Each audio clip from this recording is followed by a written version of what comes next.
وہ لان کی سیڑھیوں سے اتر کر وہیں پھولوں کے کنج کے پاس آ بیٹھی۔ یہاں آنے کے بعد اسے لان کی اس گوشے میں بیٹھنا ہمیشہ سکون آور لگتا تھا۔ اس وقت بھی وہ سائرہ بیگم کے رویے سے دل پر چھائی کثیف سی اداسی دور کرنے کی غرض سے ادھر چلی آئی تھی۔ آج اگر اس کی ماما زندہ ہوتیں تو افروز بیگم کے لبوں سے اس کی مدح سرائی سن کر خوشی سے پھولے نہ سما رہی ہوتی، جبکہ سائرہ بیگم کس قدر ناراض ہو رہی تھیں۔ ان کے لیے در مکنون کے وجود کو ہی نہیں بلکہ اس کی تعریف کو بھی برداشت کرنا دشوار تھا۔ اپنے گھر کے لان میں بھی وہ اکثر اسی طرح گھٹنوں پر ٹھوڑی ٹکا کر بیٹھ جایا کرتی تھی۔ وہ گھر شیرازی ولاز کی طرح بے شک 2 کنال پر پھیلا ہوا نہیں تھا، نہ ہی اس کا لان ایسا وسیع و عریض تھا۔ ہاں مگر شاید وہاں کے پھولوں کے رنگ یہاں کے پھولوں کے رنگوں سے زیادہ گہرے اور شوخ تھے، اور خوشبو بھی یہاں کے پھولوں سے زیادہ بھینی بھینی ہوتی تھی۔ اس نے سوچا اور سر گھٹنوں پر ٹکا دیا۔ ایک رات پہلے ہونے والی بارش نے ہر شے پر نمی اور ٹھنڈک جیسے جما دی تھی۔ وہ کچن سے کام کرتے کرتے باہر آ گئی تھی، اس لیے سویٹر ندارت تھا، اور پھر اس کو وہاں بیٹھے بیٹھے نہ جانے کتنا وقت گزر گیا۔ لان کا یہ گوشہ واقعی ہمیشہ سے ہی خاصا فیسینیٹنگ رہا ہے۔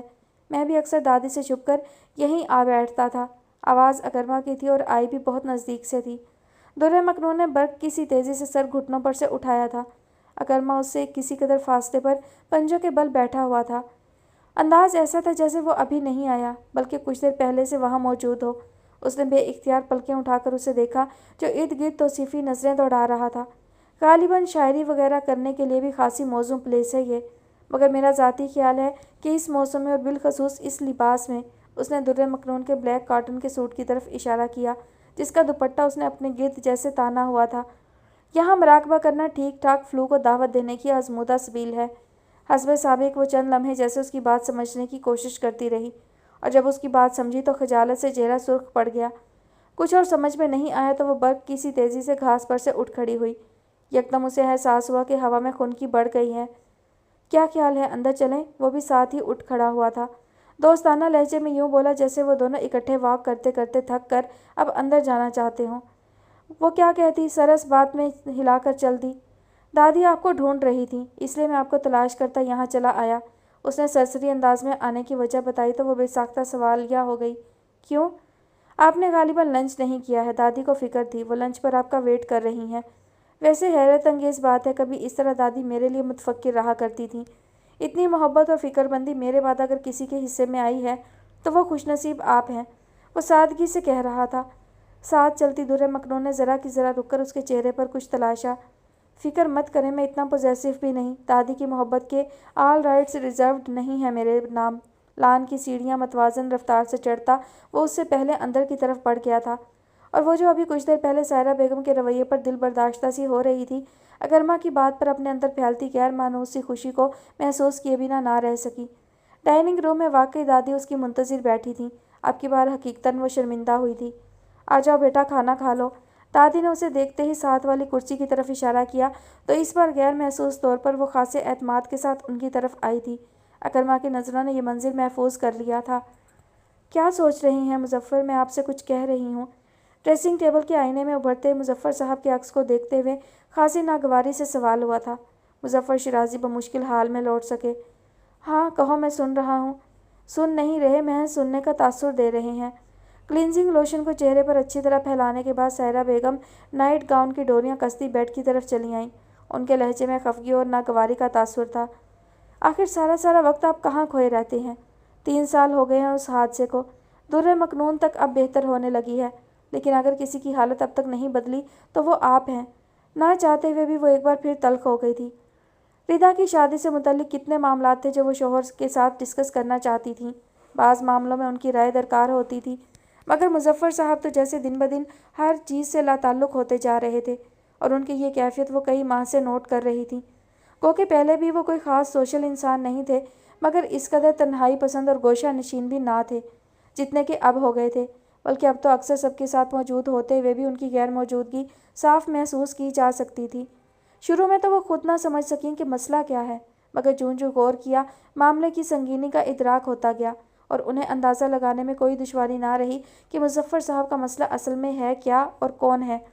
جس فکر نے ان کے شوہر کو دن رات الجھائے رکھا تھا، در حقیقت وہی فکر اب ان کے حواسوں پر سوار ہونے لگی تھی۔ خاص طور پر افروز بیگم نے جس طرح اس کا نام سیف اور اکرما کے ساتھ لیا تھا، وہ انہیں سوچ میں ڈال گیا تھا۔ گو کہ دونوں کے ساتھ اس کا کوئی جوڑ نہیں کہہ کر وہ خود کو اطمینان دلا رہی تھیں، جبکہ ذہن و دل کے کچھ گوشوں میں یہ اندیشہ سر اٹھا رہا تھا کہ کہیں در مکنون سے مظفر شیرازی اور ان کی والدہ کی ہمدردی کسی اور ہی رنگ میں نہ پروان چڑھنے لگے۔ لہٰذا پچھلے 2 دنوں میں انہوں نے اس بارے میں بہت سوچا تھا۔ افروز ٹھیک ہی کہہ رہی تھی، در مکنون کا اس گھر سے جانا میری زندگی اور گھر کے سکون کے لیے واقعی ناگزیر ہے۔ اس سے پہلے کہ کوئی اسے اس گھر کے لڑکوں سے منسوب کرے یا خود اس کا حسن اس گھر کے لڑکوں کو مرغوب کرے، بہتر ہے کہ میں اس گھر سے باہر اس کے لیے کوئی رشتہ دیکھ لوں۔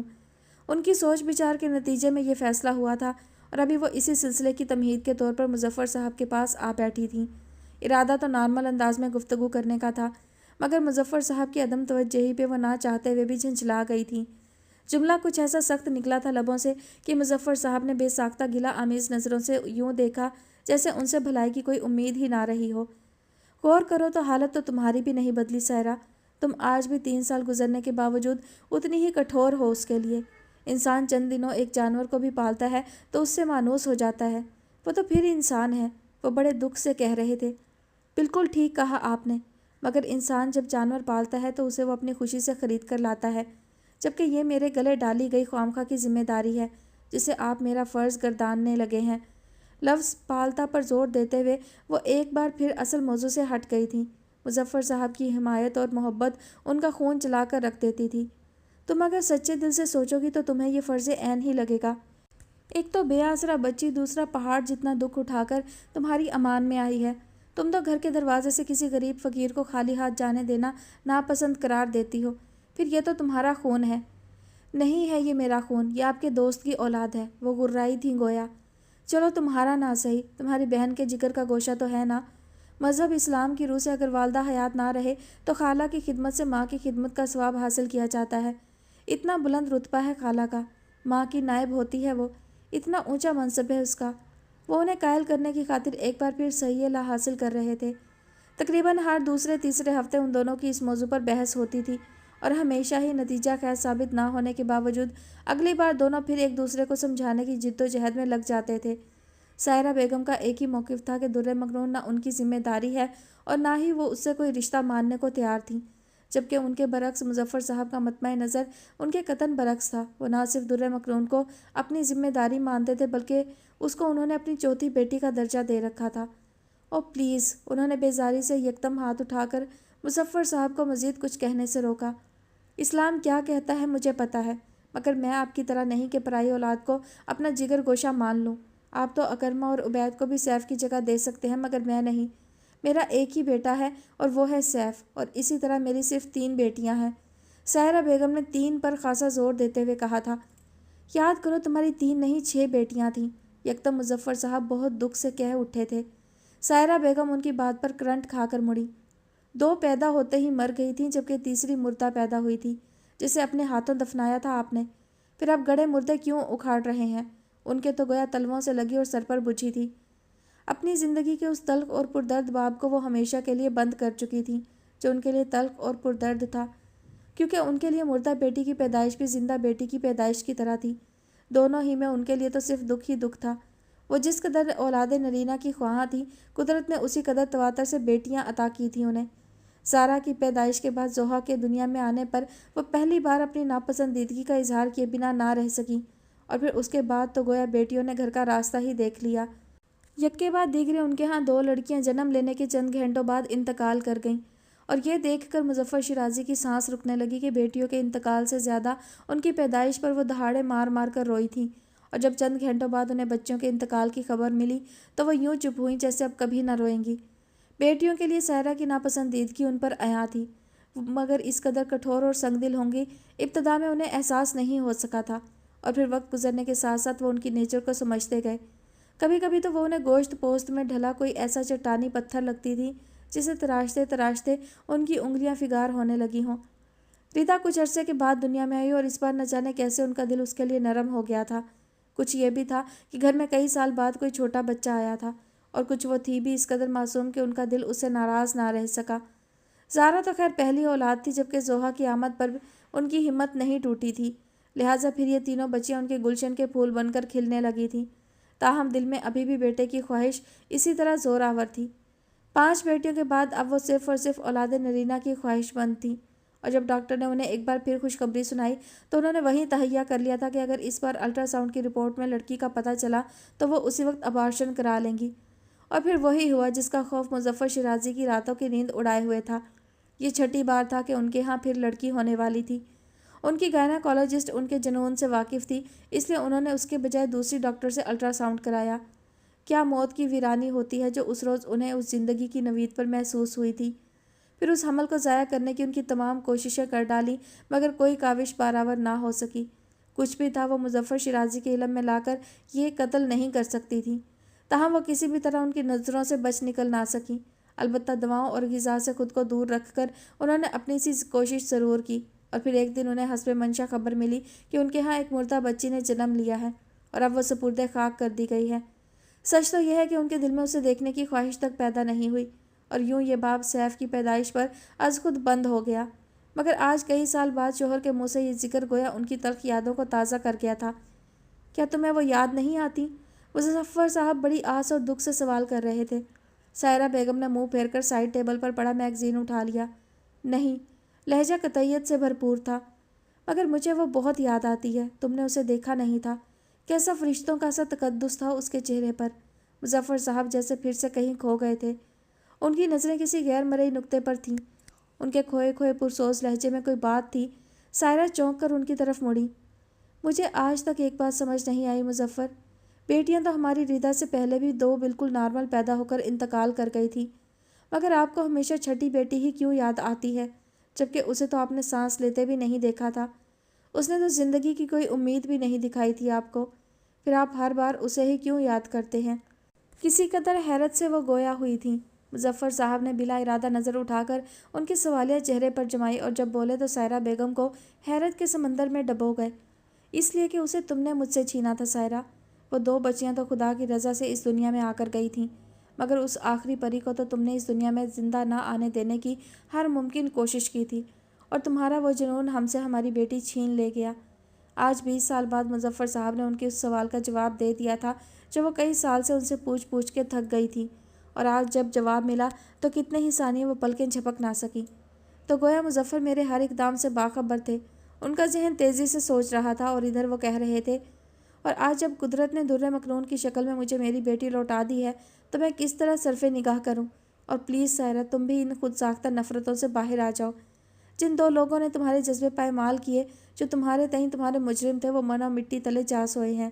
مردوں کو تو غیر بھی معاف کر دیا کرتے ہیں، تم تو پھر بہن ہو صوفیہ کی۔ مگر اگر پھر بھی تم ان دونوں کی طرف سے دل صاف نہ کر سکو تو کم از کم در مکنون کو تختہ مشق نہ بناؤ۔ اس کا کوئی قصور نہیں، ایک بار پیار کی نظر سے دیکھو اسے، یقین مانو تمہارا دل اپنے پیار سے منور کر دے گی وہ۔ مظفر شیرازی کہہ رہے تھے اور انہیں سنتے ہوئے سائرہ بیگم سوچ رہی تھی کہ واقعی انہیں اب کچھ نہ کچھ کرنا ہی پڑے گا۔ اس لڑکی کے لیے ان کے شوہر کے دل میں جو پدرانہ جذبات پیدا ہو رہے ہیں، ان کے نتیجے میں کہیں اسے شیرازی ولاس کا مستقل مکین ہی نہ بنا دیا جائے، اور ایسا انہیں قطعاً قبول نہیں تھا۔ ان کی بلا سے اسے کوئی جنت الاٹ کر دی جاتی، مگر وہ جنت شیرازی ولاس ہرگز نہیں ہونی چاہیے۔ رات کو اسی فکر سے نیند نہیں آئی، لہٰذا صبح آنکھ بھی معمول کے مطابق نہیں کھل سکی تھی۔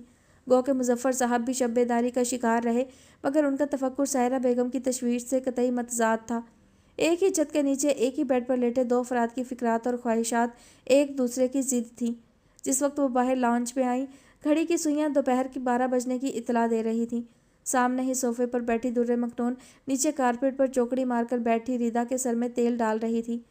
کچن سے کھانا پکنے کی خوشبو آ رہی تھی، گویا در مکنون نے لنچ کے لیے کچھ نہ کچھ برنر پر چڑھا رکھا تھا۔ اس کے آنے کے بعد سے انہیں واقعی گھرداری کی طرف سے اب کوئی فکر نہیں رہی تھی۔ وہ پرخیال نظروں سے در مکنون کو دیکھتی اس کے مقابل رکھے صوفے پر آ بیٹھیں، جو اس وقت اپنے کام میں منہمک تھی۔ کیا بات ہے میمی، آج بہت دیر سوئیں آپ؟ ریتا کے کہنے پر اس نے بھی نظر اٹھا کر انہیں دیکھا تھا۔ ہاں، رات دیر سے نیند آئی تھی۔ اینی وے، اماں کہاں ہیں؟ وہ اوپر عبید بھائی کی کال ریسیو کر رہی ہیں۔ اپنے آنے کا کچھ بتایا اس نے؟ پتہ نہیں، مجھ سے زیادہ لمبی بات نہیں ہوئی۔ ویسے سدرا بھابھی تو کہہ رہی تھیں پروگرام بنانے کی کوشش کر رہے ہیں۔ کیا مطلب کوشش کر رہے ہیں؟ اب تک تو انہیں فائنل کر لینا چاہیے تھا، آخر کو ٹکٹ وغیرہ بھی تو ارینج کرنے ہوں گے۔ کیا کہہ سکتی ہوں، ریتا نے ان کے تبصرے پر محض کندھے اچکا دیے تھے۔ اینی وے، تمہاری تیاری تو مکمل ہو گئی ہے نا؟ ڈریسز تو سارے بن کر آ گئے ہیں نا؟